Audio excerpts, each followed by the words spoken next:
Y quizá un momento antes de entrar en materia y entrar a la sustancia de lo que ha resultado siendo el llamado de Lima para la acción climática, que es así como se denomina a la decisión que se ha acordado en Lima, compartir con ustedes la experiencia, muy rápidamente, la experiencia que ha implicado tener en Lima alrededor de o más de 10.000 delegados viniendo a un evento de las dimensiones que representa una conferencia de las partes de la Convención de Naciones Unidas sobre Cambio Climático, y es que ha sido un reto para el Perú muy grande. Ha sido un reto logístico, ha sido un reto de ser anfitrión de una cantidad muy grande de personas, de culturas, de distintos países con distintos intereses. Y lo hemos afrontado y lo hemos hecho bien. Lo hemos hecho bien para sorpresa de incluso quizás algunos de nosotros mismos. Cuando nosotros hace 1 año y medio decidimos, el ministro del Ambiente decidió hacer la COP, nos dividimos en 5 grupos de trabajo. Uno logístico, por supuesto, porque el reto logístico era súper grande. Uno sustantivo, que es el de las negociaciones propiamente dichas. Otro comunicacional, que es transversal, por supuesto.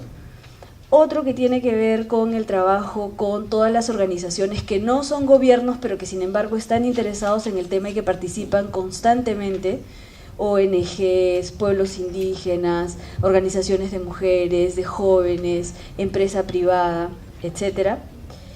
Y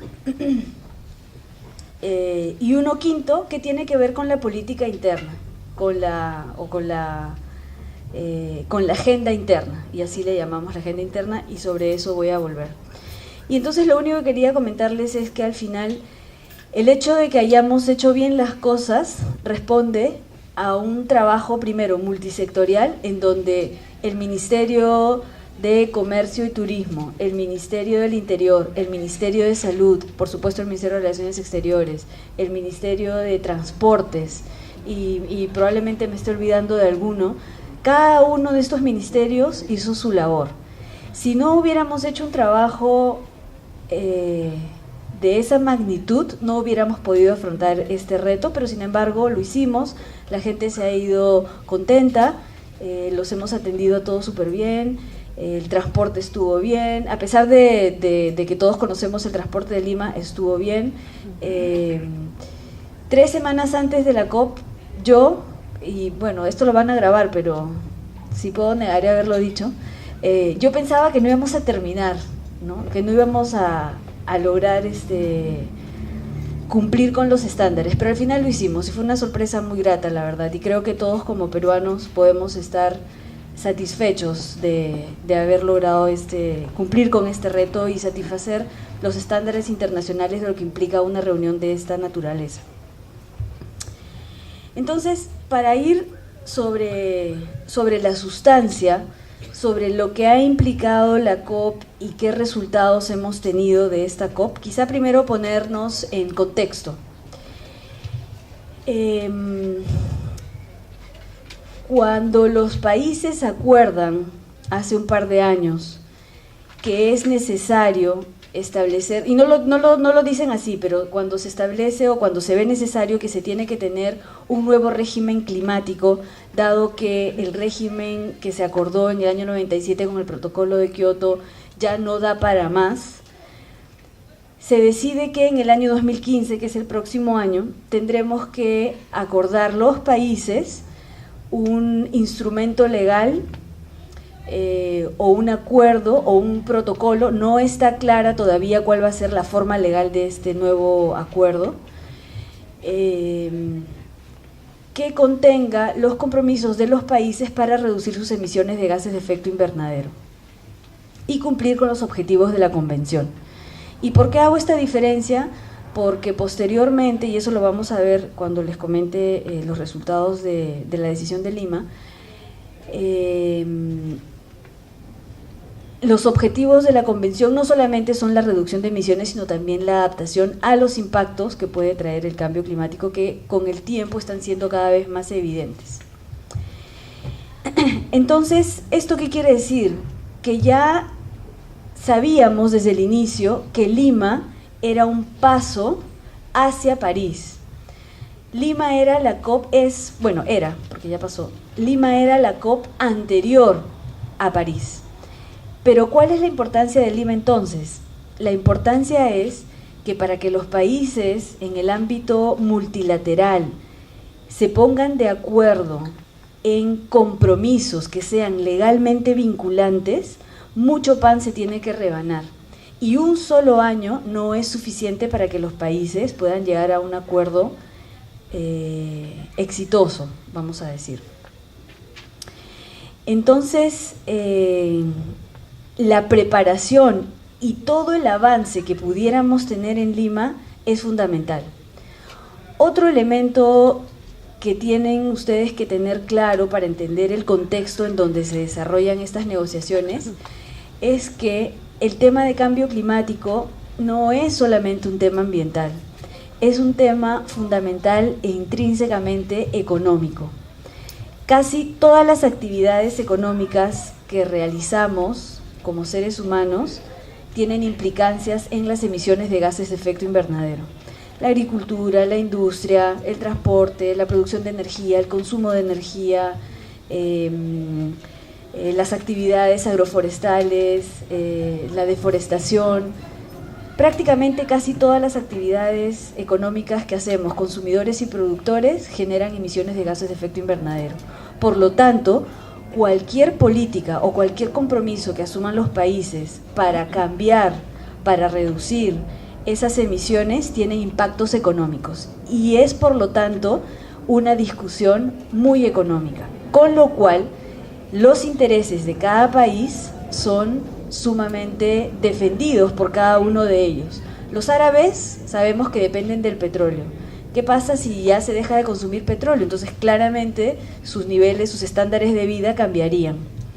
Los países que dependen del carbón, los países que dependen de la ganadería, los países cuyas emisiones son muy altas debido a la deforestación, cuya razón a su vez es la agricultura migratoria, que tiene que ver a su vez con temas de pobreza. Entonces, todo se configura de tal manera que lo que se está discutiendo en el fondo son las estructuras productivas y de consumo de los países, que implican a su vez decisiones de muy largo plazo, implican decisiones en inversiones que durarán entre 40 y 30 años, que además implican unos montos de financiamiento muy altos, ¿no? Con lo cual estamos hablando pues realmente de cambios transformacionales en las economías, y ese término se acuñó hace unos años también dentro de la propia convención. Entonces, dados esas advertencias o esta información que les estoy dando, es que los países han venido a Lima a tomar decisiones. Cuando nos preguntaban antes de que se dé la COP, cuáles eran los objetivos de la presidencia peruana de la COP20 para nuestra COP, nosotros decíamos 4 cosas. 1, la capitalización sustantiva del Fondo Verde del Clima, que es un fondo que probablemente empiece a operar en el año 2015 y que no estaba claro que iba a poder tener fondos para hacerlo, y que se ha creado para que los países en desarrollo inviertan en actividades transformacionales, ¿no? De este tipo de actividades que les he comentado antes. Segundo, cumplir con el mandato, porque eso sí era un mandato de la COP anterior, que fue el año pasado, a fines del año pasado en Varsovia, que era lograr tener los elementos que formarían parte del acuerdo del año 2015. Entonces, en ese sentido, lo que tendríamos es un avance sobre lo que debería estar contenido en el acuerdo del 2015. Tercero, una decisión sobre la información que los países deben presentar cuando acompañen lo que se denominan sus contribuciones nacionales a principios del año que viene. Y aquí hago un paréntesis: ¿qué cosas son las contribuciones que deben presentar los países? Esta fue una decisión que también se tomó en Varsovia Y a lo que apuntaba básicamente era que los países puedan empezar a decir qué cosa es lo que van a hacer para empezar a transformar sus economías, para empezar a transformar sus estructuras de producción y de consumo. Y cuarto es una decisión sobre la acción pre-2020. ¿Qué cosa es la acción pre-2020? Que también ha sido muy importante en Lima y que lo seguirá siendo en París. El acuerdo que se tenga en el año 2015 empezará a funcionar recién en el año 2020. Bueno, ahorita ya no estamos tan lejanos, pero hace unos 2 años o 3 años, cuando se tomó esa decisión, quedaban aproximadamente 10 años entre el momento en que se dice vamos a llegar a un acuerdo en el 2015, que empiece a funcionar en el 2020 y el propio 2020. Entonces eran como 10 años de, bueno, ¿y qué hacemos en estos 10 años? Dado que igualmente los impactos del cambio climático existen, dado que los países, si no hacen nada, van a seguir emitiendo con las mismas tendencias que tenemos hasta ahora. Y a eso se le llama la acción pre-2020, es decir, no pensar que no hay que hacer nada una vez que empiece a funcionar el acuerdo en el año 2020. Y ese era el cuarto objetivo que teníamos. Y lo que podemos decir hoy día, después de que ha terminado la COP, es que hemos logrado esos 4 objetivos, algunos con mayor éxito que otros, por supuesto, en una conferencia de esta naturaleza, en este proceso intergubernamental, las decisiones no son nada fáciles. Entonces, en términos de la capitalización del Fondo Verde del Clima, se ha logrado capitalizar al fondo por un periodo de aproximadamente 4 años con 10.2 miles de millones de dólares, que es un monto, digamos, no es quizás lo que los países en desarrollo hubieran querido, pero es un monto razonable como para empezar. Y dio en su momento la señal política necesaria, porque como comprenderán, si se trata de cambiar las estructuras de los países y si se trata de que los países en desarrollo requieren de los recursos de los países desarrollados para poder realizar estas acciones, entonces la discrepancia política es, bueno, si ustedes quieren que nosotros hagamos algo, decían los países en desarrollo, entonces dennos los recursos que se han comprometido a dar. Y eso demoraba, hasta que este año, en noviembre de este año, se empezó con la capitalización del Fondo Verde. Y en Lima, esto fue el día 9 de diciembre, se completó el monto para superar los 10.2 mil millones de dólares. En noviembre se había llegado a 9.6, entonces ya en Lima se superó la barrera de los 10 mil millones. El objetivo número 2, que es que podamos de Lima sacar los elementos que van a formar parte del acuerdo del 2015, es parte de la decisión de Lima, que es esta que tengo aquí, que la pueden encontrar en la página web, y esta decisión tiene un anexo, que es el anexo 1, que se llama Elementos para un texto de negociación borrador. Y aquí lo que ustedes van a ver son muchas opciones, porque es un borrador y es una primera, en realidad no es una primera, ¿no? Porque comprenderán que en los últimos 2 años se ha estado discutiendo esto y este es el documento más acotado que se ha podido tener hasta el momento, todavía con opciones para algunos de los temas más contenciosos, pero que ya está reconocido como parte de los elementos que tienen que estar en el acuerdo del 2015. El tercer objetivo, que era la decisión sobre la información, es uno de los párrafos que tenemos en este documento, que ahora en un momento lo voy a pasar a explicar. Y el cuarto, que tiene que ver con la acción pre-2020, también está contenido en la decisión. Entonces, el proceso ha llevado a que podamos tener una decisión que tiene 3 páginas y 3 párrafos, y quiero comentarles un poco qué cosa es lo que contiene ese acuerdo, esa decisión, no es un acuerdo, esa decisión, y por qué sí constituye un avance. En primer lugar, aunque la propia Convención reconoce que dentro de sus objetivos están la mitigación y la adaptación, había un tema muy contencioso para los países. Por un lado, los desarrollados querían poner todo el empuje y todo el empeño a los temas de mitigación y los en desarrollo a los temas de adaptación. ¿Por qué? Porque está el argumento que dice que los países en desarrollo todavía necesitamos más tiempo, más actividad productiva que emite gases de efecto invernadero para continuar desarrollándonos y reducir la pobreza. Con lo cual, los temas de mitigación no debieran ser tan importantes y tenemos derecho a seguir emitiendo. Entonces, ese es un primer elemento de discusión, porque además ustedes comprenderán que cuando se firma la convención hace 20 años, la configuración geopolítica y económica del mundo era distinta a la de hoy.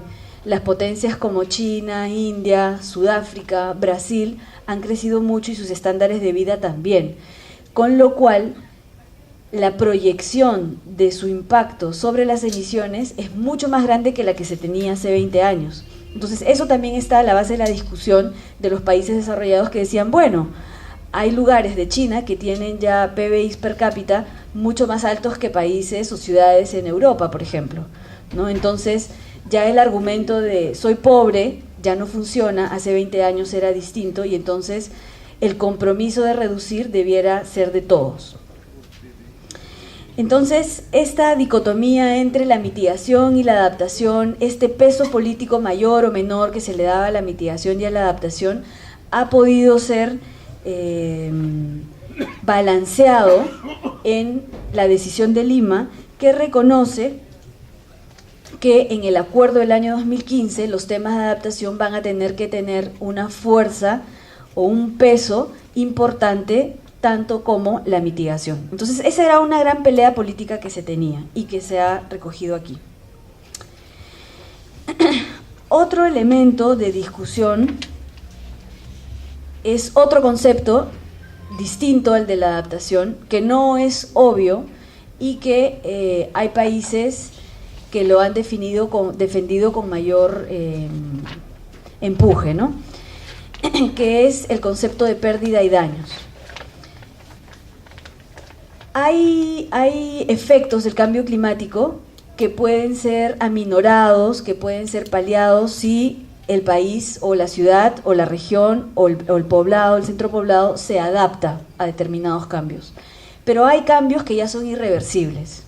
La desertificación, la sabanización, cuando las islas, por ejemplo, los estados insulares pierden parte de su territorio por la elevación del nivel del mar, que es algo que ya está ocurriendo. Entonces, a eso se le llama el mecanismo de pérdidas y daños que se creó en Varsovia, y lo que trata de hacer es compensar de alguna manera a estos países que ya han sufrido un daño irreparable. Lo estoy simplificando un poco, pero más o menos es así. Entonces, nuevamente ahí había una gran discrepancia política, porque los desarrollados decían, bueno, pero ¿por qué vamos a tener que cubrir esos daños si no necesariamente somos los únicos culpables? Porque también hay países en desarrollo que ya están emitiendo mucho, ¿no? O sencillamente nuestros congresos no van a aceptar que estemos pagando estos daños anualmente, ¿no? Todo tipo de argumentos por los cuales no se podía cubrir estos gastos. Sin embargo, en la decisión de Lima, por lo menos se reconoce que existe el mecanismo de pérdidas y daños y se alienta a que se siga trabajando en él. Este mecanismo recién está empezando. Se formó en Varsovia el año pasado, y en Lima lo que se ha hecho es establecer el plan de trabajo para 2 años y establecer el comité ejecutivo. Entonces, esos avances también están reconocidos, y por lo menos lo que quiere decir que esté en el texto de la decisión de Lima es que en el acuerdo del año 2015 también estaría. Estos dos temas, el de adaptación y pérdidas y daños, y aquí viene el vínculo un poco con lo nacional, son importantes para el Perú, claramente, ¿no? Un país que es altamente vulnerable a los impactos del cambio climático, pues también puede verse beneficiado por los avances que pueda haber aquí y por lo que se recoja dentro del acuerdo del 2015 sobre adaptación y pérdidas y daños. El otro tema que se ha reconocido en la decisión de Lima es que efectivamente lo que los países han estado haciendo hasta hoy y hasta el año 2020, lo que harán para reducir sus emisiones de gases de efecto invernadero no es suficiente, con lo cual la agenda de acción pre-2020 es muy importante. Y sobre eso voy a volver, no me voy a detener aquí.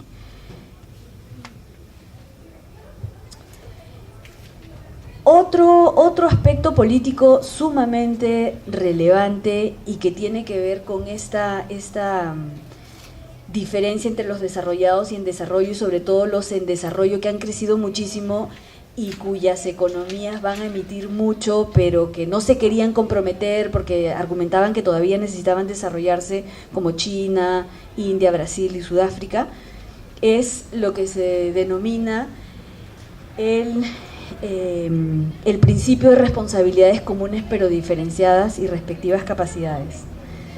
Este es uno de los principios fundamentales de la Convención Marco de Naciones Unidas sobre Cambio Climático y es el caballito de batalla de muchos de los países en desarrollo que no querían comprometerse. Pero ya en el acuerdo, en la decisión de Lima, se reconoce que el acuerdo del 2015 deberá tomar en cuenta este principio, pero, y aquí es donde viene la innovación y lo nuevo y por qué esto es histórico, tiene que hacerse a la luz de las circunstancias nacionales. Es decir, la China del año 92 o 94 no es la China del año 2014 y no será la China del año 2020.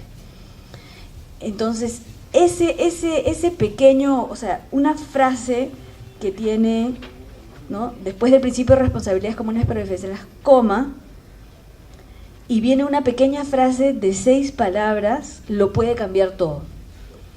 Entonces, este tipo de acuerdos, y aquí permítanme hacer una digresión, este tipo de acuerdos son sumamente delicados y hay que leerlos con mucho cuidado porque cambiar una palabra, cambiar una frase, introducir una frase, quitar una palabra puede implicar mucho, puede implicar muchísimo. Y de hecho, eso fue lo que nosotros hicimos en las últimas 36 horas en las últimas 36 horas de la COP.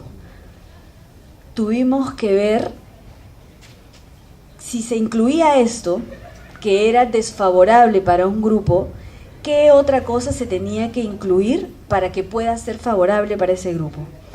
Y alrededor de 13 grupos son los que conforman estas negociaciones. Algunos países se repiten en esos grupos.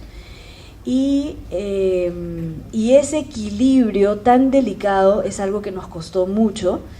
Y por eso, un buen acuerdo en el ámbito multilateral es aquel acuerdo que no deja satisfecho 100% a ninguna de las partes. Porque la idea de que sea algo balanceado es que todos pierden y todos ganan algo, ¿no? Ese es el arte para poder llegar a este tipo de decisiones y de acuerdos que traigan cambios fundamentales. Otro tema fundamental es el que se deja establecido que los países desarrollados proveerán y movilizarán recursos para que los países en desarrollo puedan cumplir con sus compromisos y que algunos otros países que no son países desarrollados, también podrían contribuir, ¿no? Lo de los elementos ya lo mencioné, ese es uno de los resultados importantes de Lima. Voy a tratar de resumir porque creo que me estoy pasando bastante tiempo. Y otro tema es el de, como les decía antes, otro de los objetivos que nosotros teníamos era el reconocimiento de que los países tenían que presentar sus contribuciones nacionales con sus contribuciones nacionalmente determinadas. Y allí, ¿cuál es la innovación? ¿Qué cosa es lo nuevo respecto a lo que ya se había estado discutiendo antes? Es que aquí queda establecido que esas contribuciones que los países hagan y que presenten el próximo año no deben ser de tal naturaleza que representen un retroceso de lo que los países ya estaban haciendo, porque ese era otro de los grandes temores. Sobre todo los países desarrollados ya han estado tomando acciones, pero no se podía permitir que haya un retroceso en sus acciones, ¿no?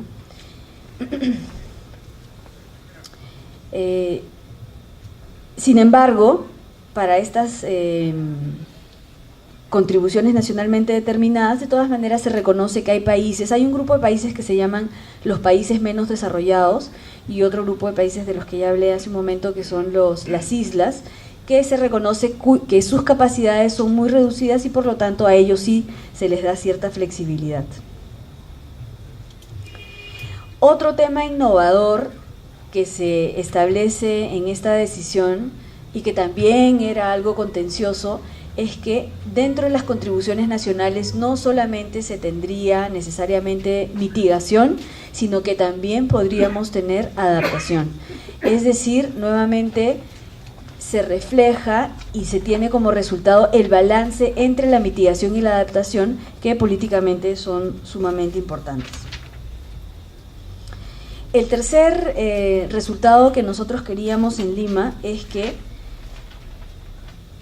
y esta es una discusión que viene también desde hace más de un año, si los países van a presentar y van a decir, bueno, yo como país voy a hacer estas políticas en estos sectores para reducir mis emisiones de gases de efecto invernadero, voy a hacer estas políticas, estos proyectos, estos programas para reducir la vulnerabilidad y por lo tanto adaptarnos al cambio climático. Entonces, pero eso a nivel internacional tiene que ser comprendido, tiene que poder compararse entre países, tiene que poder compararse en periodos dentro del propio país. Para eso era necesario que esas contribuciones estén acompañadas de información. Pero nuevamente, para que haya comparabilidad en el tiempo y entre países y al interior de cada país, era necesario establecer qué tipo de información es la que debían presentar los países. En el párrafo 14 de la decisión se establece el tipo de información que podrían presentar los países. Con lo cual, ahí ya he cubierto los 4 objetivos que nosotros teníamos. En ese momento nosotros pensábamos que íbamos a tener una decisión completa sobre el tema de información. Se redujo a un párrafo. Para tener los balances políticos, para poder tener un resultado, fue necesario reducirlo a un párrafo, porque había mucha objeción, sobre todo en los países en desarrollo, que sufren de falta de información. Nosotros mismos no es que tengamos unos sistemas de información tan actualizados y sistemáticos como para poder dar cuenta de absolutamente todo. Y finalmente, la acción pre-2020 también ha sido recogida en esta decisión. También pensamos al inicio que íbamos a tener una decisión separada, pero al final ha terminado todo en una sola decisión. Y allí se reconoce la importancia de unas reuniones de expertos, unas reuniones técnicas de expertos que iban sector por sector, que se hicieron en el último año y medio, pero se da un paso más allá porque se establece que ya no solamente van a ser estas reuniones de expertos diseñadas por la Secretaría de la Convención, sino también por los países, porque lo que los países quieren es llegar a la implementación. Entonces es importante la mirada desde los países. Y dentro también de este reconocimiento, la acción pre-2020, en Lima hicimos una reunión ministerial de alto nivel que se llama la reunión de alto nivel de acción climática de Lima. Y esa reunión ha sido reconocida en esta decisión, pero no solamente eso, sino que se le está pidiendo a las próximas presidencias que hagan esta reunión en cada COP. Y fuera de esta decisión hemos hecho, junto con el gobierno francés y con el secretario general, una iniciativa que se llama la Iniciativa de Acción Lima-París para tratar los temas pre-2020.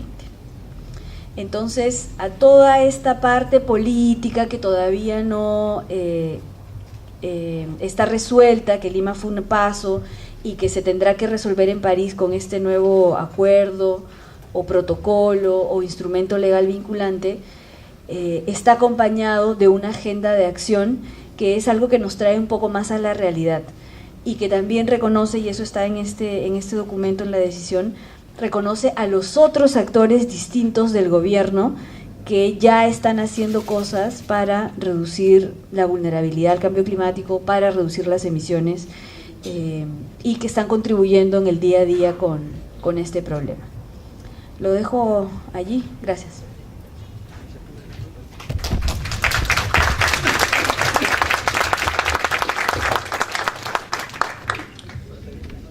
Antes de continuar, queremos invitar al ingeniero Clodoaldo Aníbal Mercado Huánuco a que nos acompañe como moderador en la mesa. El ingeniero ha ejercido los siguientes cargos: presidente de la Asociación de Ingenieros Agrónomos de Chimbote, presidente de la Asociación de Agricultores de Santa y de Peña Chimbote, presidente del capítulo de Ingenieros Agrónomos del Colegio de Ingenieros del Perú, filial Chimbote, decano del Colegio de Ingenieros del Perú, filial Ancash, directivo de la Cámara de Comercio de Chimbote, vicepresidente del capítulo de Ingenieros Agrónomos del Colegio de Ingenieros del Perú, sede Lima, directivo de la Sociedad de Ingenieros del Perú, presidente del capítulo de Ingenieros Agrónomos del Colegio de Ingenieros del Perú, del Consejo Departamental de Lima, miembro institucional de la Convención Nacional del Agro Peruano, Conveagro, delegado de la Asamblea General del Consejo Departamental de Lima, del Colegio de Ingenieros del Perú y vicepresidente de la Asociación Peruana de Ingenieros Agrónomos. Continuando con las exposiciones, invitamos al ingeniero Benjamín Morales Arnau para su exposición Resultados de la COP20 Ámbito Internacional.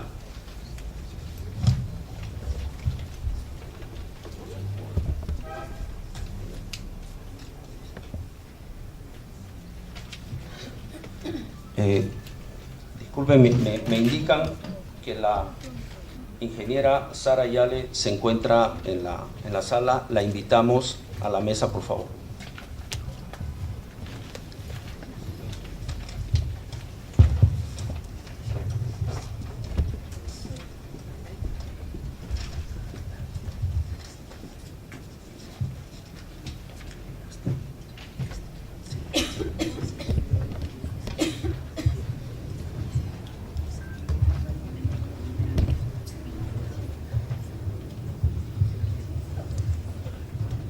El currículum resumido del ingeniero Benjamín Morales, como formación profesional superior, es egresado de la Universidad Nacional Mayor de San Marcos, de la Escuela de Geología.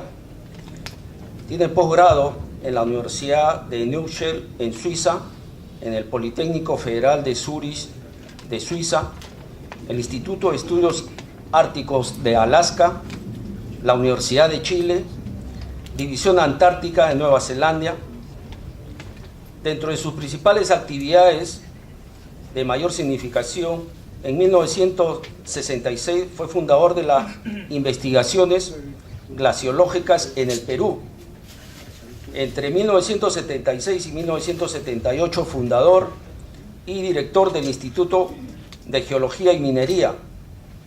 Entre 1978 y 1980, cofundador y director ejecutivo del Instituto Geológico Minero y Metalúrgico INGEMET. En 1970 a 1998, en la dirección de 2 inventarios de la cordillera de glaciares del Perú. En 1998, Premio Nacional de Medio Ambiente Bárbara de Aquile. Del 2008 al 2014, director ejecutivo del patronato del Museo de las Montañas Andinas. Del 2008, miembro del Consejo Directivo de Infemet. Entre el 2010 y 2012, profesor de Glaciología de Naciones Unidas en cursos en los países de Chile y Ecuador. Colaborador y asesor en las siguientes instituciones: Ministerio del Ambiente, CONCITEP, ELANA, Cancillería, Sociedad Geográfica de Lima, Sociedad Geológica de Perú, universidades, Defensa Civil, Comunidad Andina y Colegio de Ingenieros. Recibimos con un fuerte aplauso al ingeniero Morales.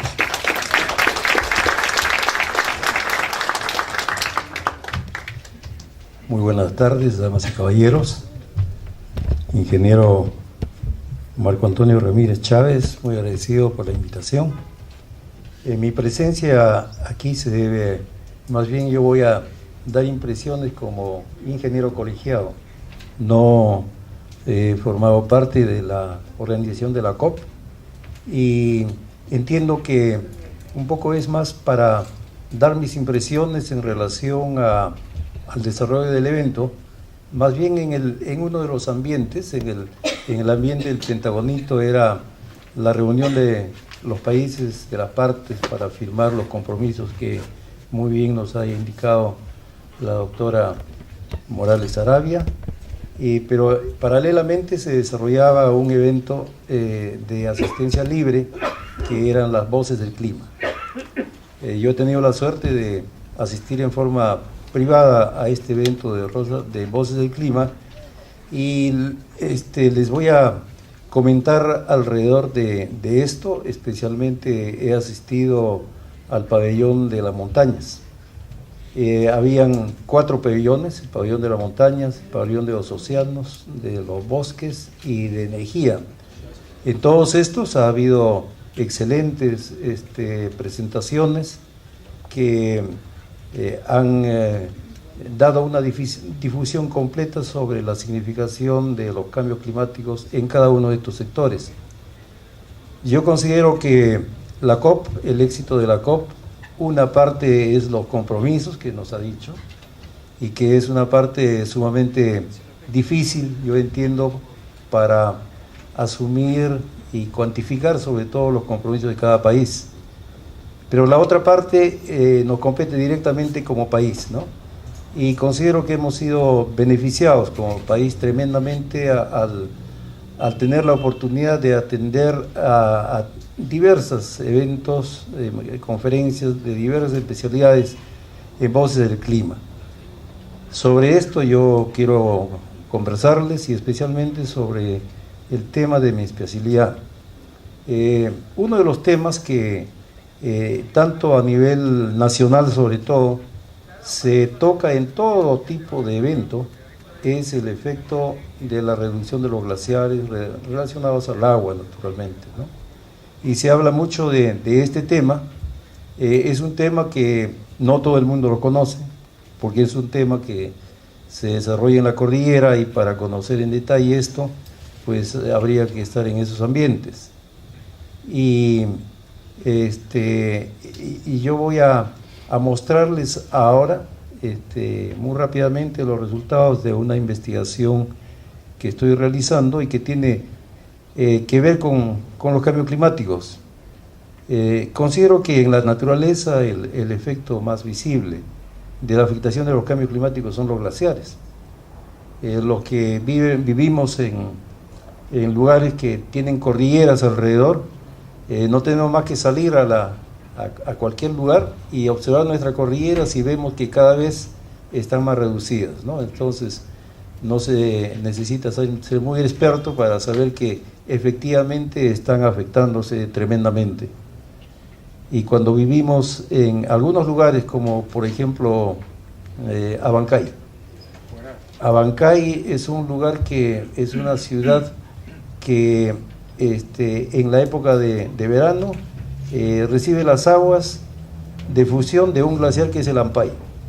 Este glaciar está en un franco retroceso y se está disminuyendo. Entonces para lugares como por ejemplo Ampay es vital el conocimiento. Para hablar de cualquiera de estos asuntos, naturalmente como ingenieros, tenemos que estudiar el tema y sacar conclusiones de esto. Yo ahora estoy haciendo estudios en 2 sitios, y es el glaciar de Chaupijanca, que está en la cordillera de Huallanca, al este de la Cordillera Blanca, y el famoso glaciar de Pastoruri, del cual tanto se habla. Estamos en una etapa de desglaciación donde las superficies glaciares se derriten, y cuando hablamos de este tema y hablamos de lo que sucede en el Perú y el temor que tenemos, los glaciares del Perú no son los que se derriten más rápido en el mundo, son otros. Por ejemplo, los glaciares de las latitudes altas, Alaska, los polos, esos se derriten mucho más que nuestros glaciares. El asunto nuestro es de que nuestros glaciares, que están en la vertiente del Pacífico, son la única fuente de alimentación, y teniendo nuestro país, siendo nuestro país un desierto, entonces el agua que sale de nuestros glaciares es vital para todo tipo de actividades. Y este proceso se ha acrecentado. Se inició en 1850-60 con el inicio de la actividad industrial en el mundo, y esto ha ido increciendo. Las temperaturas han subido, y a partir del 2000, de la década de los 80, estas temperaturas han subido mucho más, los glaciares se están reduciendo mucho más, y el problema está de que haya subido con relación al año 62.8 de temperatura del siglo pasado, ¿no? Y la meta que se está poniendo justamente la COP para París es de que los compromisos hagan de que no subamos a más de 2 grados centígrados, porque eso sería terrible.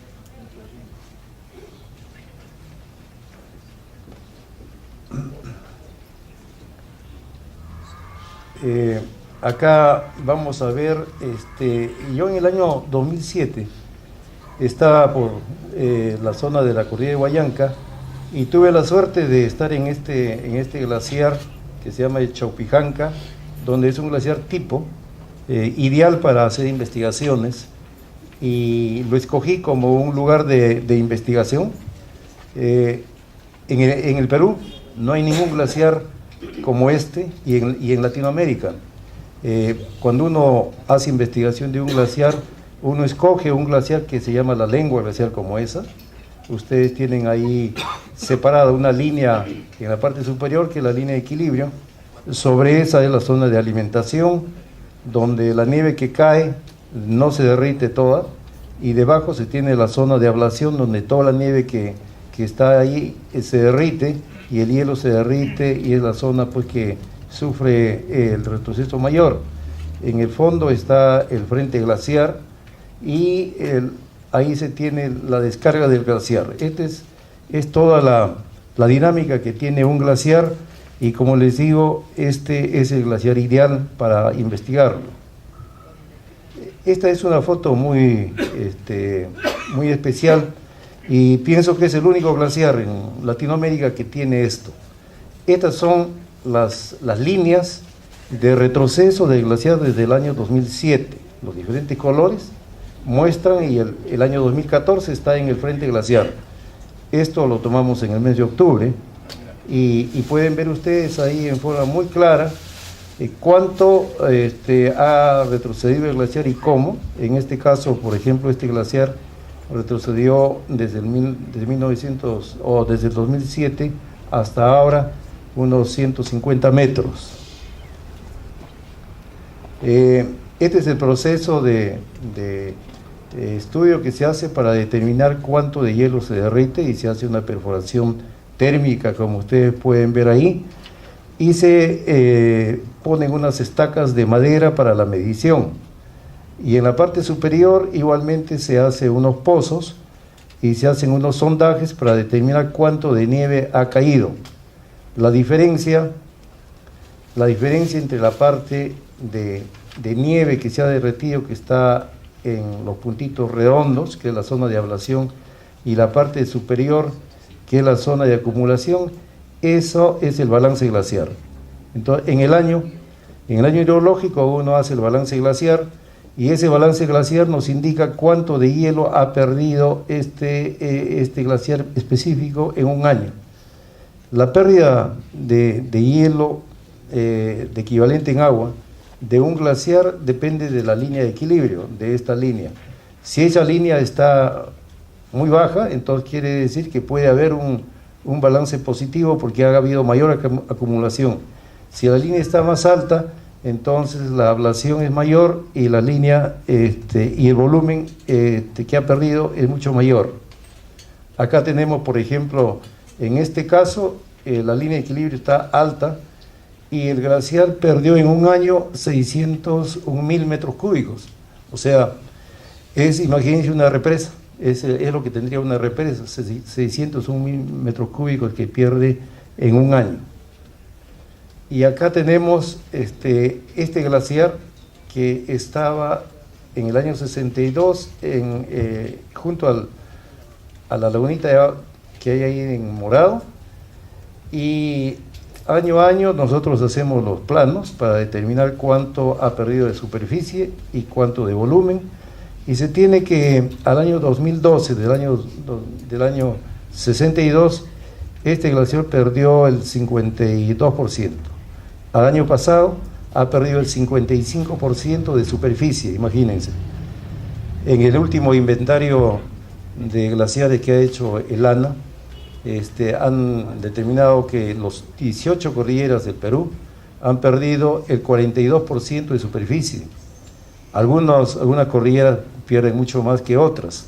Por ejemplo, la cordillera Blanca es del orden de los 28% más o menos, pero si hablamos de la cuenca del Rímac, esa es una situación terrible, porque el río Rímac, que se abastece en la parte alta de Río Blanco, tiene a la represa Yuracmayo, y esa represa se alimenta de los glaciares que están encima de ellos. Hay un glaciar que se llama Shurkong. Este glaciar ha perdido casi el 80%, y tiene realmente en ese plan vida, muy pocos años de vida. Y para Lima, imagínense lo que significa. Igual que este glaciar, esta es una fotografía sumamente interesante, porque es la vista del glaciar Pucajirca, donde está en la laguna de Safuna, y este fue el primer lugar donde los peruanos hicimos investigación de glaciares en el año 67.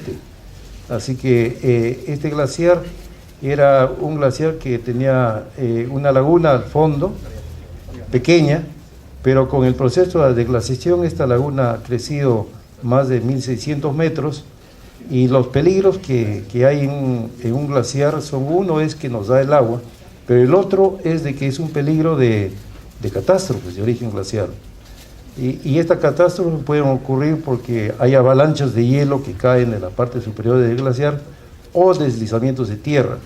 En este caso, en este glaciar, se ha registrado el mayor oleaje que ha ocurrido nunca, porque se deslizó la morrena izquierda y hubo un oleaje de una altura de más de 60 metros de alto, y todo el agua pasó por encima del dique morrénico y casi produce un aluvión.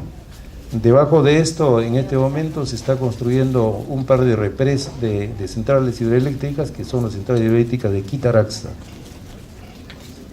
Y acá tenemos la reducción de estos glaciares de Pucajirca, y pueden ver que entre el 70, 2003 y 2010, la zona de Alpamayo, que es tan conocida, y la zona de Pucajirca, y se tiene que en la Pucajirca se ha reducido el 22%, mientras en el Alpamayo es el 33%, y en total la cuenca ha perdido 26% de superficie glaciar. frente a este hecho de la pérdida irreversible del agua en los glaciares, yo hice unos experimentos. ¿Puede haber alguna manera de retener la fusión de los glaciares? ¿No? Me pregunté y me atreví a hacer un experimento llevando, como ustedes pueden ver, en unos trailers, 25 toneladas de acerrín. Y en la parte de la lengua glaciar, ustedes pueden ver ahí a las personas. Tomamos 40 personas que llevaban los costales hasta una superficie de 300 metros cuadrados, que lo cubrimos con acerrín, 15 centímetros de espesor. Y eso, ¿y por qué acerrín? Porque el acerrín tiene la celulosa, que es uno de los aislantes más importantes que se tiene. Y van a ver qué ocurrió. En el mes de junio del 2010 cubrimos 300 metros cuadrados con 15 centímetros de espesor. En el mes de agosto ya teníamos una diferencia de 1,50 metros. O sea, todo lo que no estaba cubierto por el acerrín seguía derritiéndose, mientras lo cubierto por el acerrín estaba protegido. Y en noviembre ya teníamos 3 metros y tantos, ¿no?, de protección. Ustedes pueden ver ahí, es una masa que sobresale encima del glaciar. Y acá tenemos ya 6 metros a noviembre del 2011. Últimamente hicimos la última medición el año pasado, donde encontramos 9 metros y tantos, ¿no? O sea que teóricamente, si se cubriese una lengua glaciar con acerrín o con ichu, últimamente cambiamos a ichu, ese glaciar se va a proteger y estaríamos protegiendo por año de repente 500,000 de metros cúbicos o más, de acuerdo a la magnitud del glaciar. Oye, ¿por qué hay esta fusión de los glaciares tan rápida? Hicimos un convenio con la Universidad Agraria, donde fueron unos meteorólogos de la Universidad Agraria a hacer investigaciones. Ellos mismos elaboraron todos los equipos para las mediciones en La Molina, y aquí se tiene un perfil de temperaturas desde 0 hasta 1,60 m, donde se determinaban las temperaturas del hielo. ¿Y qué ocurrieron? Miren ustedes, acá las curvas nos dan de que entre 9 de la mañana a 5 de la tarde hay temperaturas positivas, y hay muy buenas horas donde se tiene más 12 grados de temperatura. Entonces, con 12 grados de temperatura, usted está sobre el glaciar, y sobre el glaciar corren riachuelos ahí por todas partes. Recién en la tarde la temperatura baja y el glaciar está a casi 0 grados y se mantiene, pero durante todos los días sucede este proceso. Y cómo no se van a derretir los glaciares así. Eso es lo que hemos hecho en Chaupijanca. Pero en Pastoruri, que es un glaciar tan conocido y que todo el mundo habla, también hicimos investigaciones, y ahí tienen en el año 84 una vista de Pastoruri con el apogeo, pues, del turismo de aventura, esquí, ¿no? Habían en esa época, entre la década de los 70, 80, los lugares más visitados del Perú eran Machu Picchu y Pastoruri, y a Pastoruri iban pues por día más de 1,000 personas. Pero ocurre que con el efecto de los cambios climáticos, Pastoruri, el glaciar se fracciona, y ya fue más difícil acceder a ellos para hacer el esquí, lo que es una de las consecuencias de los cambios climáticos, justamente. Y pueden ver ustedes ahí este glaciar en 1974. Pastoruri era un glaciar poderoso, grande. Esta es una visita que hicimos con el Club Andinista de Huaraz. Y abajo es la última fotografía que tomé en noviembre en Pastoruri, donde por primera vez vi de que toda la capa que tenía en la glaciar de la izquierda estaba sin nada de nieve. O sea que había una fusión tremenda, porque había una sequía de unos 15 días, y eso hizo pues que la fusión del glaciar sea tremenda. Ahí en Pastoruri hacemos mediciones diversas, hacemos mediciones de todo el perímetro del glaciar para determinar su reducción, hacemos mediciones de retroceso, hacemos mediciones de movimiento e igualmente de la fusión del glaciar. Y hicimos acá en la parte izquierda, ustedes ven unos cuadraditos, que hicimos una prueba. En Europa hacen igual pruebas para proteger los glaciares y ellos ponen lonas. Yo puse acá 4 elementos, puse una parte de Ichu, otra de acerrín, una lona plastificada y una lona de lino, para ver cuál de estos elementos era mejor. Pastorruy se ve actualmente así, está totalmente deteriorado. Se ha formado una laguna que está creciendo muy rápidamente por un efecto que les voy a indicar ahora qué ha pasado. Esta es una foto en Pastorruy, a la izquierda había una cueva por la década de los 90 hasta el 2000, y esa cueva estaba al centro de la laguna, de esta laguna que está en la derecha, y de esa cueva comenzó a formarse la laguna. Ocurre que cuando hay un frente de agua que está en contacto con el hielo, hay una diferencia térmica tal que el agua derrite muy rápidamente a la laguna, y esto hace de que se produzcan caídas grandes de desprendimiento de hielo, y el glaciar va retrocediendo muy rápidamente, ¿no? Y eso hace de que la laguna igualmente crezca muy rápido, y el glaciar se deteriora. Esto se produce en las lagunas que están en contacto con los glaciares, y también estoy haciendo un estudio ahora de determinar a qué velocidad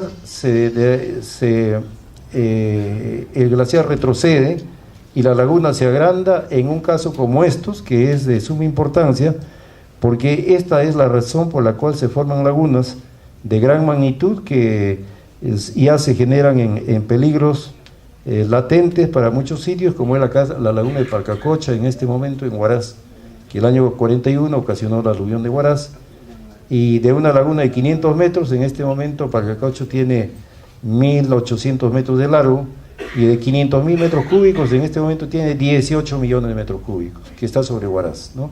Entonces eso hace una situación de riesgo sumamente delicada. Aquí hacemos un levantamiento topográfico año por año para ver el crecimiento de esa laguna y poner en alerta en caso de que en el futuro haya una situación como esta. Se tiene que actuar inmediatamente para desaguar la laguna y evitar que se genere pues un riesgo de tal magnitud. La laguna va creciendo de esa manera. Pueden ver ustedes, esta es una foto de noviembre de este año, donde se tiene a gran farallón que avanza y la laguna crece y el glaciar retrocede.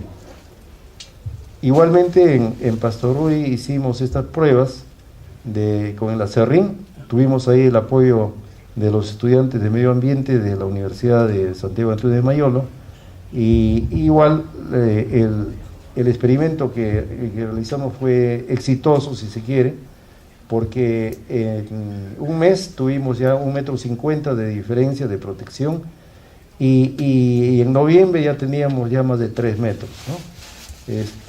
Y 5 metros tuvimos en un año. Entonces, estas pruebas que hemos hecho son pruebas experimentales, naturalmente, que no se pueden utilizar en todos los glaciares, sino en algunos. Les hablé, por ejemplo, de Abancay. Ingeniero, disculpe, le quedan 5 minutos. Ya. Y yo en Abancay, por ejemplo, no dudaría un minuto para cubrir de hielo este glaciar, porque vamos a dar más agua a esta ciudad. Esta es la prueba que hicimos con los 4 elementos. Aquí está la del Ichu. Y esto es interesante, miren, es una prueba de la elevación de la temperatura. A 4.650 encontramos un retoño de manzano en el glaciar de Chaupijanca, y ahí hicimos un pequeño vivero para proteger a este manzano que está, fíjense, junto al glaciar. Esta es una prueba evidente de cómo la temperatura pues están subiendo, y es un riesgo para la protección de los recursos hídricos, y ojalá que la COP logre los compromisos para que las temperaturas pues no suban de 2 grados. Muchas gracias.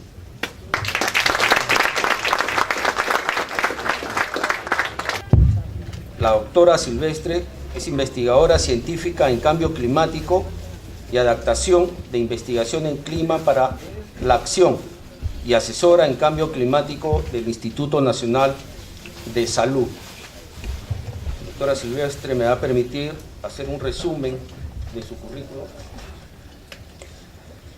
La doctora Silvestre es meteoróloga de formación con doctorado en modelamiento numérico en ciencias atmosféricas, clima, meteorología, obteniendo el grado de PhD, maestría en climatología, grado de magíster, investigador visitante de la NASA.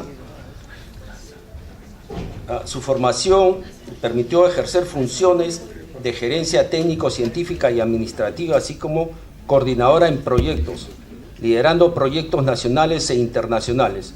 Ha sido coordinadora de diversos grupos de trabajo en Brasil, en el Centro de Predicción del Tiempo y Estudios Climáticos, liderando el grupo de asimilación de datos para el modelamiento numérico atmosférico del clima, proyecto implementación de sistemas de asimilación en supercomputadoras para el pronóstico del tiempo y clima, y el grupo de investigación de ciencias geofísicas de la Universidad de Vale, en Brasil, proyecto inclusión de datos de GPS en modelamiento ionosférico y atmosférico en el Perú, en el Radio Observatorio de Jicamarca, liderando el grupo de proyectos internacionales de la Universidad de Boston College, coordinadora con instituciones internacionales. En el CENAMI, como directora científica de CENAMI, lideró la parte científica y administrativa de la competente científica de CENAMI en áreas de cambio climático, meteorología, promoviendo el trabajo multidisciplinario y multiinstitucional y el desarrollo integral desde el punto de vista climático atmosférico. Damos un fuerte aplauso a la doctora Silvestre.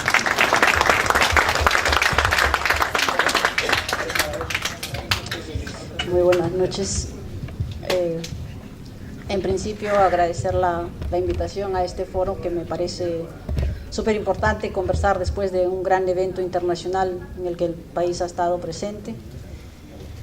Y bueno, agradecer la invitación y darme la oportunidad de poder conversar con ustedes sobre el tema que en realidad es de interés, resultados de la COP20 en el marco nacional. En principio, quería mencionarles que pues uno como investigador científico asiste a numerosos eventos científicos, conferencias internacionales a nivel mundial. Y en mi experiencia les puedo mencionar que cada vez que yo asistía a un evento internacional, siempre me preguntaba por la presencia del Perú. Por varios aspectos, no habían participantes y tampoco teníamos resultados científicos a presentar. Y de hecho las conferencias pues son debidamente organizadas, estructuradas, ¿no?, con una logística establecida, y en ese sentido me permito yo felicitar al país porque ha llegado a realizar una conferencia de nivel donde se han recibido a participantes internacionales, no solamente del marco político, sino también del componente científico. Muchos investigadores científicos han estado presentes en el país. Y bueno, no hemos ido a un país de alto nivel a presentar nuestros resultados como ciencia, pero los hemos traído a ellos, y entonces creo que desde ese punto debemos sentir orgullo. El Perú ha estado presente en un evento internacional de nivel. La conferencia, la COP20, de manera general en estructura, pues como decía, ha estado a la par, a la altura de conferencias internacionales, desde el aspecto de logística, desde el aspecto de seguridad, porque debemos sí mencionar el aspecto de seguridad en nuestra ciudad. Ha habido casos de los participantes sabiendo de nuestro sistema de seguridad en Lima, pero ha sido superado en esta estructura porque he podido compartir con muchos de ellos durante esta conferencia. Y creo que, reitero, debemos sentirnos orgullosos y felicitar a los líderes de este evento. En la estructura quería iniciar mencionándoles que en la estructura de esta COP20 en el Venue, en el Pentagonito, hemos visto una organización, digamos, basada en eventos paralelos, basadas en pabellones nacionales, basada en auditorios de convocatorias para discusiones de alto nivel. Y en ese sentido, yo creo que eso nos da a decir a nosotros que si realmente el cambio climático es un proceso a escala global, la gestión de los impactos debe ser a escala local. Y como dice uno de los acuerdos, cada uno de ellos debe analizar su realidad nacional y en base a eso comenzar a establecer sus estrategias, sus planes y bueno, comenzar a establecer lo necesario para mitigar, en general, no hablando de mitigación, sino mitigar los impactos del cambio climático desde el punto de vista de mitigación y adaptación. De hecho, esta misma estructura de tener eventos paralelos donde cada país presentaba sus experiencias, no eran experiencias nacionales, sino experiencias a escala local, nos muestra nuevamente y nos refuerza de que el proceso de gestión en cada uno de los países bajo su propia realidad debe ser realizado a escala local. En forma general, de este proceso de reunión en ambos lugares, tanto en Voces del Clima como en la misma discusión en la COP, en la sede de Pentagonito, se han podido observar innúmeras presentaciones, una agenda completamente, digamos, para quien quería estar presente a 100%, pues era inalcanzable, pero he podido rescatar que a nivel nacional e internacional hay una necesidad de desarrollar y realizar investigación científica. Muchas de las decisiones se han tomado sin considerar el avance de la investigación científica a escala local. Muchas de ellas solo han considerado la visión de la investigación científica a escala global. Me permito resumir esto que ya mencionó Rosa desde los acuerdos de la COP20 en el marco político. Y a mí me alegra que, bueno, me hubiera gustado que ella esté presente, pero me alegra que, digamos, la política y la ciencia deben sentarse en una mesa y comenzar a conversar sobre esos asuntos. No sé cuántos de ustedes son desde el punto de vista técnico y cuántos de la parte científica y cuánto hemos entendido de aquellos términos bastante políticos de esos acuerdos y cómo es que lo llevamos nosotros como científicos a establecer nuestra tarea, nuestra responsabilidad, establecer medidas o pues responder a estos impactos del cambio climático de manera práctica. La ciencia tiene una filosofía, tiene un camino, tiene una ruta establecida. Trabajamos para proporcionar calidad de vida en el mantenimiento del equilibrio del sistema o del ecosistema biosfera-atmósfera. Ese es nuestro reto, debemos dar calidad de vida y para eso es que debemos desarrollar nuestros procesos metodológicos científicos. Hemos escuchado muy bien la presentación del doctor Benjamín, donde son experiencias de carácter científico, pero esto se va a tener que volcar en algún resultado. ¿Para qué? Para eso, dar calidad de vida. Ese es el reto que tenemos nosotros. Yo solo quiero hacer unos comentarios desde el punto de vista científico y he rescatado algunos aspectos. Del aspecto social, pues de hecho, si nosotros nos damos una mirada pensando en el aspecto social al enfoque nacional, vemos que realmente la gente tiene información sobre cambio climático. Pero ¿es suficiente tener información sobre cambio climático? Hay un reto grande, al interior de nuestro país. Nosotros somos uno de los países más vulnerables al cambio climático, uno de los 4 países más vulnerables a los impactos del cambio climático, y una de las estrategias que se debe establecer para establecer las medidas de adaptación es involucrar al componente social. Y eso significa involucrar a las ciencias sociales. ¿Cómo intervienen las ciencias sociales? Manteniendo el concepto de lo que es una ciencia, se deben establecer metodologías, procesos para involucrar a las personas que sienten estos impactos para sensibilizarlos, para internalizarlos, para que se pongan realmente la camiseta. ¿Qué es establecer una medida de adaptación desde el enfoque social?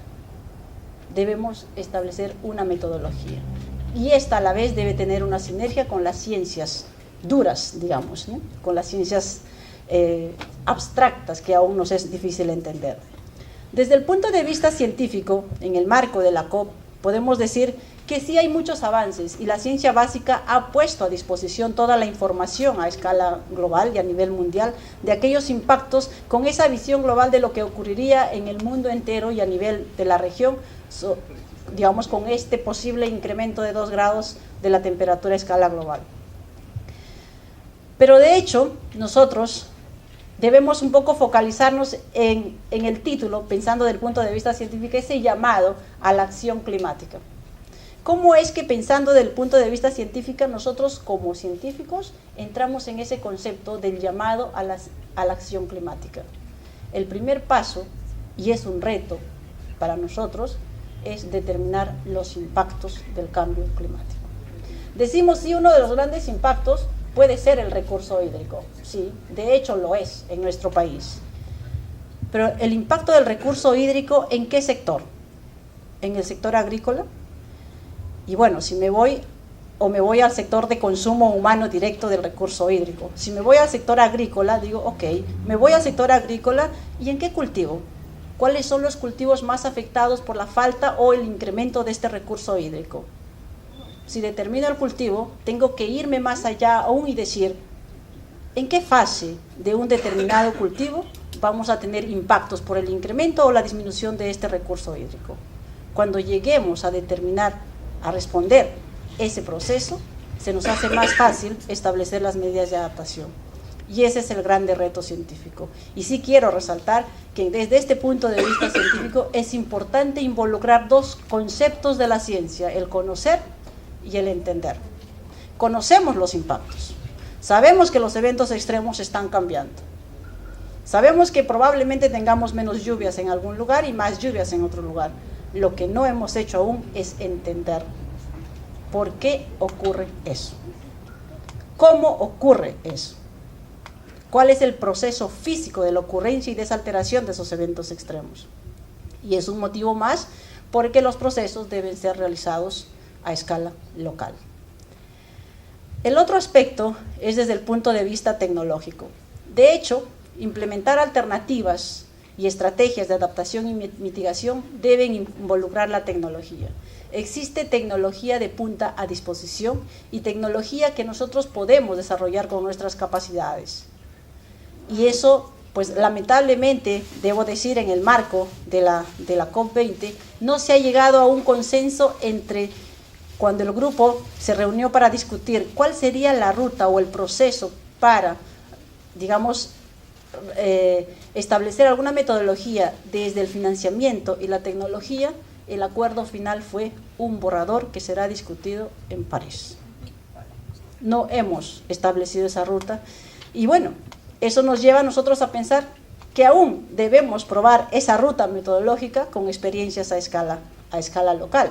Y de hecho hay muchas experiencias usando los procesos de transferencia tecnológica y uso de tecnología de punta que se deben implementar en nuestro país desde aspectos de monitoreo, digamos, climático, de biodiversidad, de glaciares, de recursos hídricos, etcétera, etcétera, hasta procesos de automatización. Acabamos de escuchar la presentación del doctor Benjamín cuando dice que el retroceso glaciar no solamente es que vamos a tener más agua, sino hay también desastres relacionados con el retroceso glaciar, y de hecho sí los hay. De hecho los hay. Entonces, si nosotros establecemos un sistema de alerta para la posible ocurrencia de una avalancha en los glaciares en nuestra Cordillera Blanca, no podemos poner a una persona que nos emita la alerta. Estamos arriesgando una vida humana. Y esos son procesos de automatización que la tecnología sí tiene recursos para atender. Y a eso le llamo, pues, involucrar a la tecnología, y de hecho se tiene que conversar con el financiamiento porque no es un proceso simple. Y finalmente, hablando del financiamiento, de hecho sí hay mucho interés a nivel mundial de proporcionar un fondo para implementar medidas respecto a los impactos del cambio climático a nivel mundial y a nivel de cada país. El Perú ha sido uno de los grandes aportantes, pero quería poner aquí yo de ejemplo el caso de Chile. Chile, en la reunión de Nueva York en septiembre de este año, él dijo que sí vamos a aportar, pero yo necesito conversar con mi país cuánto, cómo debo aportar. Ha venido a la COP y ha dicho lo mismo. Ha vuelto a su país y ha puesto en consulta por 105 días cuánto y cómo debemos aportar al Fondo Verde Climático como país.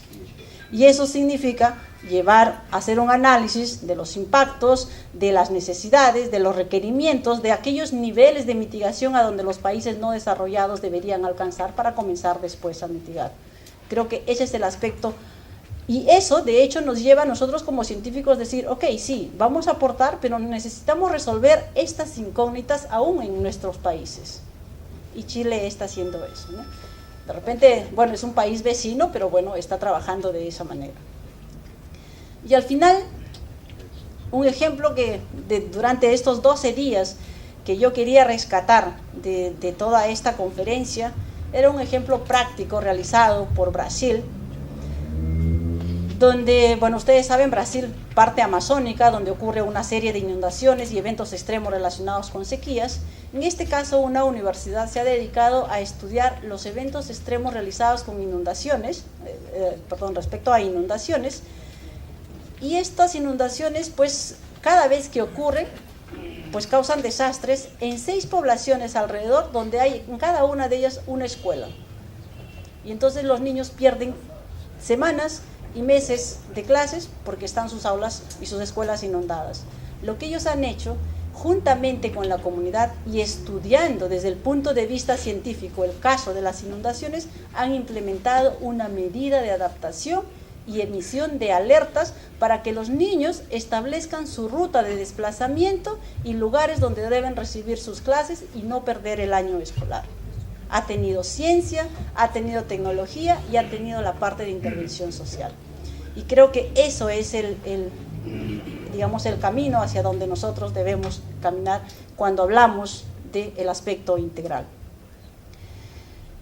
Creo que al final, concluyendo un poco este análisis del acuerdo y lo que ha ocurrido en la COP20, tomando las mismas palabras del acuerdo en la que dicen que cada uno de los países debe realizar sus actividades a la luz de sus realidades nacionales, en el caso del Perú, las medidas deben ser, debido a su alta vulnerabilidad y variabilidad climática, deben ser a escala local, con un proceso integrado entre la ciencia, tecnología y la parte social, iniciando con el proceso de determinación de los impactos.